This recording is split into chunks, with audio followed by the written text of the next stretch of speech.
Welcome back to the Dilemma. I'm Emma. And I'm Brian Brr. Burns. And today we don't have any guests, but just going to be us, and we're going to be talking about layoffs. Yes, we're seeing layoffs primarily in the tech industry. Yeah, Companies like Google, Microsoft, Amazon Amazon, birthday. some pretty major ones. Yeah, so we've seen that happening. IBM, Coinbase. Yep, So, what does that mean to you? Even Salesforce, Spotify. yeah. Um, What does that mean to you? Why is it happening? What's the impact of What that? jobs primarily? And and how can you kind of, prepare for it if it's coming to you? Well, I think you've been through a layoff in the past. Do you want to just say some tips on, I don't know, speaking on past experience, maybe what you would do differently, or if there is anything you do differently. Um, so for example, I've seen some videos, and what people have been doing is been asking if there's anywhere else in the company they can move to. I don't know if you just have Well, tips on. I did do some I found a really good article that talks a little bit about what to do, some 10 things you can do if to kind of insulate yourself against layoffs. Obviously, layoffs are something that are out of your control and you can't always avoid them. Yeah, But do you want me to share those 10 things that I found? yeah, And I can touch on some of my personal experience along the way. But the first one is to kind of keep an eye out for some of the telltale signs. And those can be things like the company has been in the news lately, and what were they in the news for? If did the company meet analyst expectations? Did you have a management shakeup recently? And yep, are there dramatic fluctuations in stock price if you're a public company? So some of those things are things to look out for. If you see that happening, then you might want to, start to just prepare. You don't have to do anything dramatic, but some of those things can be things like take advantage of any professional development. Maybe your company offers, some e-learning courses and things like that. Take the time to do those things. Spend some time after work and knock some of that stuff out so it makes you more marketable either within the job or outside if you end up in that situation. yep. Um, the other thing is to kind of look for some of those internal vacancies in the company and see if your skills match up. And if they don't, find things that you can do to prepare yourself for some of the openings that are available, because you want to be flexible so that you can move into roles that are needed when times get tough. I think And along then, with that too, like it's important to make connections within the company, because if somebody doesn't know your face or who you are, it's really easy to be susceptible to an easy layoff because they don't feel so bad when they don't know who connected. you are. Yeah. Yeah. Yeah, I was So, going to get to that, but I'll just skip ahead to it, or I'll come back to where we are. But um, one of the things that you can do is what they call um, information interviews. So actually, it was the next thing. So um, arrange career conversations or information interviews. You can do that internally or externally. And these are not something that are going to affect your job in any way negatively. It's more for you to learn about other, maybe another position in the company, maybe learn a little bit about a different industry and what goes on there, and just you're meeting people within the company or within another company and making connections. Like you said, Emma, it's important that you have those people that if you do get laid off, you can lean on. But at the same time, you're getting information and understanding uh, other roles that might be out there that you could you could flex to if that's the case. Yeah. I think Um, also for like my company, what I've always been told and what's always been reassuring is like we're in a position kind of in between sales and marketing, being in business development. And mhm. so we've always been asked like if you want to learn more about marketing, here's people to talk to. If you want to learn more about sales, here's the people to talk to. And then there's so many different departments of sales, whether it's I think it's called internal selling or something like, or Inside sales. there's ISS, which is inside sales, but there's also um, digital sales. Yeah. And there's then like regular outside sales. And so just like meeting with different people, having the resources to meet with the people while you're still at the company gives you an idea of, as to what these different jobs are. So say you are laid off and you are looking for a new position, you understand the different roles versus just having to search for business development rep. You can search for a BDR, a Sales or inside sales or yeah, or digital a sales. marketing job or whatever it may Right. be. There's so many different positions, and you can even speak on the experience you had if you are able to talk to them and kind of learn about their position a little bit more. Yeah, that's another thing that I was going to mention is shadow. Find somebody to shadow. See if you can Yeah. shadow somebody in a different role and learn what they do. Because what it does is it makes you more valuable to the company. So they can Right. plug you in different places if they need you to do that. Or maybe you take on, sometimes companies are having to do so much more with less. They might have you take on multiple roles and do Hmm. do multiple things. So the more you can learn, the more you can shadow, the more you The can get more to people know, you know. the better, right? Yeah. And then yeah, like you said, if you do those information interviews, meetings with people, you're networking, you're getting to know them, and you're becoming a face, somebody that they value rather Hmm. than just another number, right? Yeah. I think Um, also too, along with that is um, dang it, I lost my train of thought. Oh, it's okay. this lost again. Oh, transparency. Sorry, I lost my train of thought. It's okay. Transparency with the company, like at least within my company, we have weekly meetings, whether it's with my manager, my reps, all together as like a BDR marketing team. Um, and I think it's so important to like have the transparency with your company, knowing that layoffs is top of mind for a lot of other tech companies to be able to ask like, is our job at risk? Like, is our department at risk? And although Yeah, that's kind of maybe ballsy in some ways, it's what you deserve as an employee to have the answers. And maybe they're not always going to be super upfront with that, but if you have a good one, like mine, my company, we talked about it right away as soon as we had like our uh, company meeting. Like, hey, we understand this is very prevalent in a lot of other companies. Here's what we're doing to avoid it. yep, And so it really just helps reassure employees and um, you don't constantly feel like you're on the edge of your seat, not yeah, knowing if your department is going to end. It also helps to know that we're hiring, but it's that's good. yeah, just different signs like that and having those open, honest conversations, asking people what they think within your company, and not in a way to, um, like pry, I guess, but just like I said, just so everyone's kind of on the same page, so you know before you go, type thing. Well, yeah, I mean, our company did do some minor layoffs. They, let go of 3% of the workforce.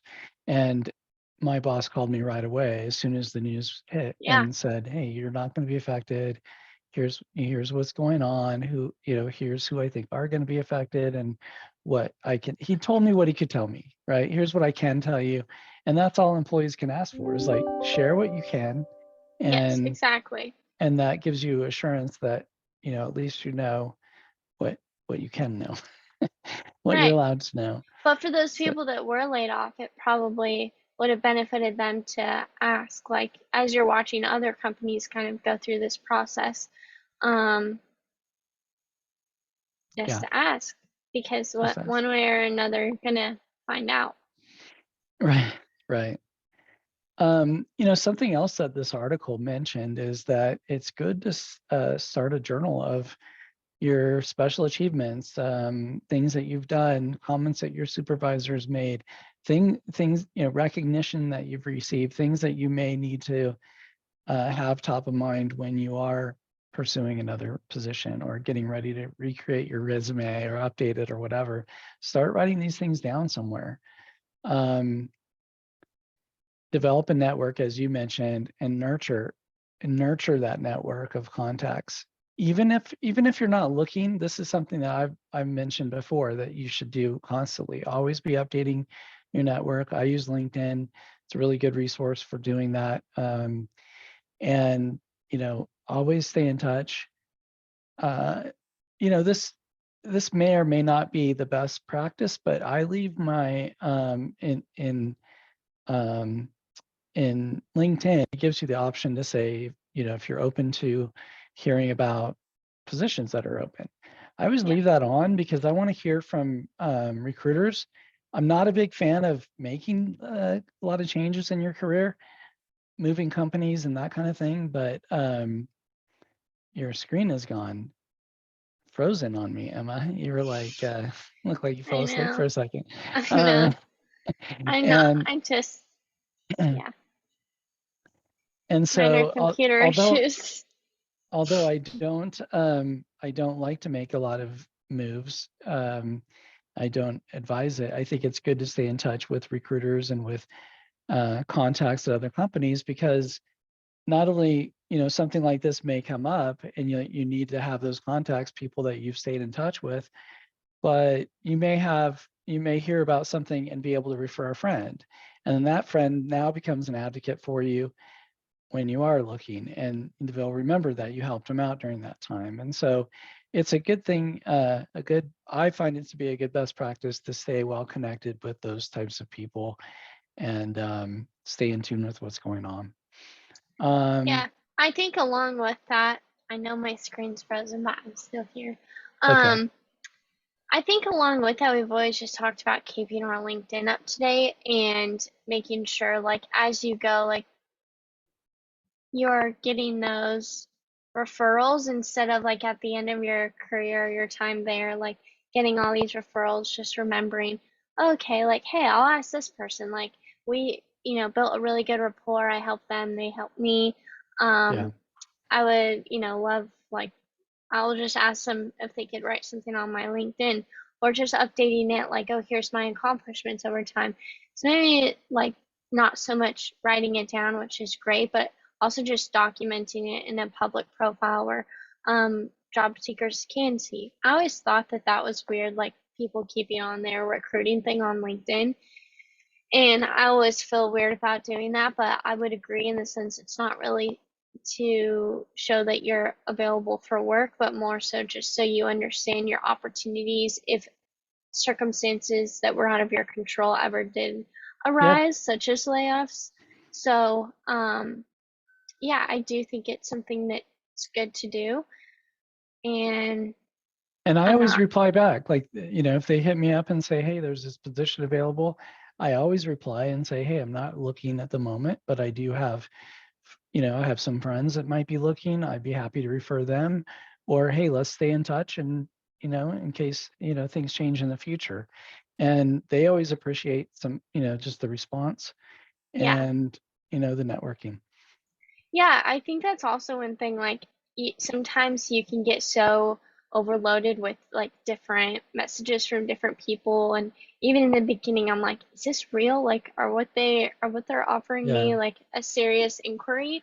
Um, and then you're like, yes, and you always need a reply, and I'm like, really? Like, I don't understand. I'm fine with where I'm at, but you explained it like you you want them in your corner and you want them to know that like you're nice. Just say like, hey, I'm sorry, like I'm not looking right now, but I'd love to keep the connection and thank you for letting me know this opportunity. Just like something super simple, and even that just goes a long way with them in the sense of And reaching back typically, out. typically I always have, one or two friends that are out there that are looking or, at least have their feelers out. And So I'm always happy to pass along a name, and that helps both people, right? The recruiter as Yeah. well as your friend. So that's my approach to it. Different people have different ways of looking at that, but that's the way I look at it. Um, so the other thing, and it ties in with what you were saying earlier about networking, but it's finding a mentor. Find somebody that can give you some advice. You know, maybe it's somebody in your company, maybe it's somebody outside the company, but just somebody that you can go to and say, hey, here's what's happening in my company. Do I need to be concerned? Do you have any thoughts on this? Do you have any advice on how I can improve myself, how I can better position myself to do, to do this job or that job? And a lot of times just having somebody that's been around a little bit longer, that has some more experience than you, they can give you advice. And um, sometimes it's very humbling to ask for advice, ask for help, ask for someone to mentor you. But it's very it can be very helpful, and for both people. Yep. Sometimes we can learn a lot being a mentor, helping others, because it helps sharpen us and that type of thing too. So people are Yeah, usually even happy to do it. even I did that the other day. I have a really great manager, and she is someone I feel confident going to with like different questions. And I even asked her, I'm like, what do you think about this? Like, I always like to have like a plan ahead of me and something to work for, like work towards. And I said, I still want time to become really good at what I'm currently doing, but I also want to know that when I do get really good at it, that there's like next steps in place Hmm. and um, something I'm excited about. And she's like, yeah, that's such a great idea. Like, I would recommend doing this and that. And um, it does help just to have that somebody in your corner to go, of course, like, yes, that is such a great idea. You should definitely be doing that. You should. She always says, like, or even she gave the same advice. Like, you always need to have, like, your next steps. Like, you always need to know what you're going to be doing. And I just thought that was cool, just the reassurance aspect of it. Yeah. Going back to like just mentorship, all in all, it doesn't need to be someone in your current role, but someone just to know, kind of be in your space. I think that helps as well, and go, here's what I would do. And yeah, someone to lean on. Yeah, for sure. And it's nice when you have a mature, um, wise, experienced manager that understands how to manage and wants Yeah, to see their people improve. Because good managers create employees that are ready for the next step, right? If that's their goal. that's true. And Yeah. that, other companies desire and want to steal and all of that. And it can be frustrating for a young manager that hasn't had that experience, but what it does is it builds that leader's brand, right? And then people want to work for them because they know that they're going to develop them and help them achieve their goals and all those things. So it turns out that they end up getting the best of the best, because of that philosophy. And so Yep. it's cool when you have somebody that understands that and really works with that. Um, Something I was going to say earlier about networking is there's an old cliche that says your network is your net worth, Yeah. right? Because it does make a big difference in your career when you have the right network. The last thing I would say about the layoffs is embrace change. Be prepared for change. There's typically, when it comes to a tough economy, when it comes to changes like this, when there are layoffs, whether they affect you personally or not, they can cause change where you're having to take on more responsibilities, where you're having to change roles, where you're having to maybe even change jobs. And in that case, the people that are the most eager and willing and you know open to change are the ones that are typically treated the best, because Yeah. you're willing to take on those other challenges. Well, And not only that, but also sometimes, I mean, I've never been through a layoff, so I don't want to speak out of turn and be almost like unempathetic towards people who have yeah, been. But I do think that sometimes ruffling the feathers or creating the change can be very valuable to someone because it forces them to um, find something they want to do more or find something new. And I don't know, I watched a few videos on it today, and a lot of people were actually in in a way grateful for it. Not to say it's a positive thing, but just that it forced them, it almost forced their hand to start doing what they wanted or to Right. find somewhere they wanted to be working. Well, it's true. And I will say I have been through layoff. I've been through a few layoffs, but one that, affected me where I was laid off. And I absolutely ended up in a better role, making more money and happier, and it led to a much broader career and got me to where I am today. So those things seem really tough at the time, and I will say there's things like mental health and depression and things like that we've talked about before that you have to be aware of, and you have to address it. You have to be honest with yourself and get some therapy or talk to a friend or whatever you got to do, because it's emotionally hard. Like in my case, I was one of the top performers in my division, and Hmm. to be let go is like, wait a minute, I thought all I had to do is be the best, right? And that didn't protect me, and it doesn't always protect you. It's there, these decisions are made, um they're not always made the way that you would think they would, and Hmm. you can't control that. So you just have to focus on, so you want to focus on the things you can control. I would say if you have any hint that there might be something happening in your company, make some proactive choices now. Like we said, update LinkedIn, Yeah. reach out to some of those people. Don't let it affect your job. In fact, you should be working harder. You should be the person that's there on time and doing the most and helping others. That's something that as far as my career right now, I'm not really looking to move up some kind of, corporate ladder, but the way that I see um, myself being helpful is helping others, right? So there's some new people that are newer than me in the role. So I try to take the time to reach out to them and make sure that, they're making it through all their training and helping them in any way that I can, kind of paying that Hmm. forward, so to speak. And then, that takes some of the pressure off of my boss because it's one less thing that he has to focus on. And so it's just about being a good team player, and that goes a long way as well. Yeah. Um, so yeah, it's better if you can be proactive now than having to be like reactive later when you do, if you do get laid off, then you've got to start from scratch. And it's just so much harder to build the momentum than if you've already kind of just done some of these things that I think are things you should be constantly doing anyway. But it's a good reminder like, oh yeah, I should probably update, have your resume ready, Yeah. updated. What harm is that? Have your Yeah. LinkedIn up to date.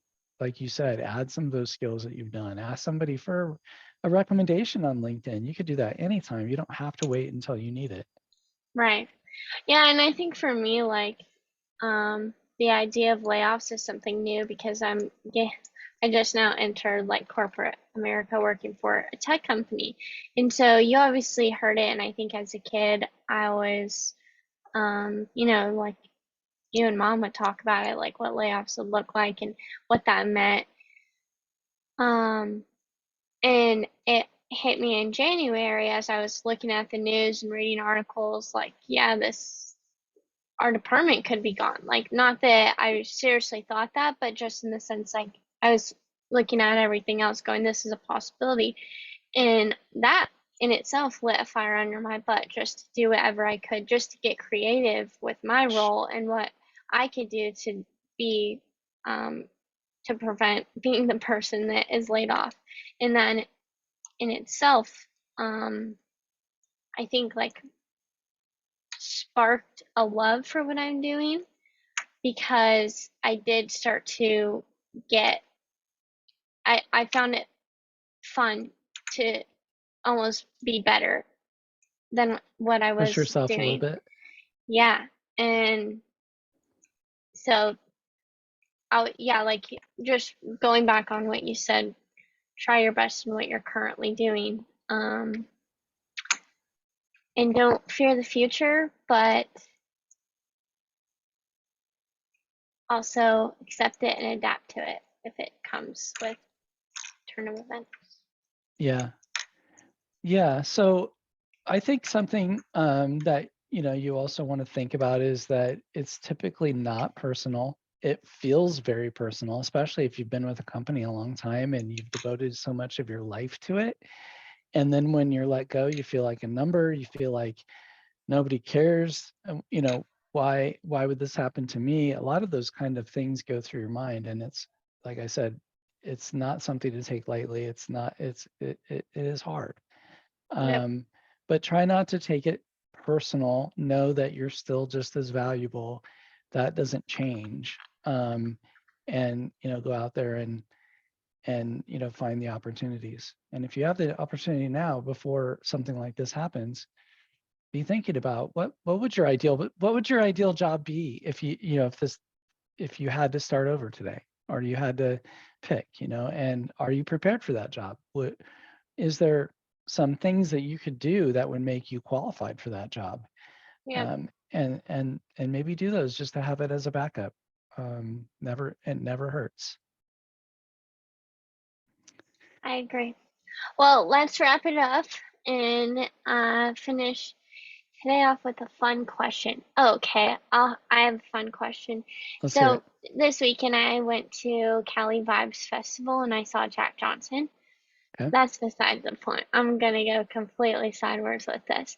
So I think we've asked this question, but I went to a stand there and I had this pepperoni pizza with hot chili oil and honey, and it Okay. was some of the most amazing pizza I've had.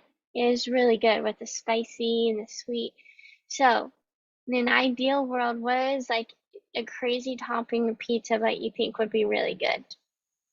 Crazy topping pizza. I see. My idea of crazy topping is not really crazy. I just It's like like having. pepperoni.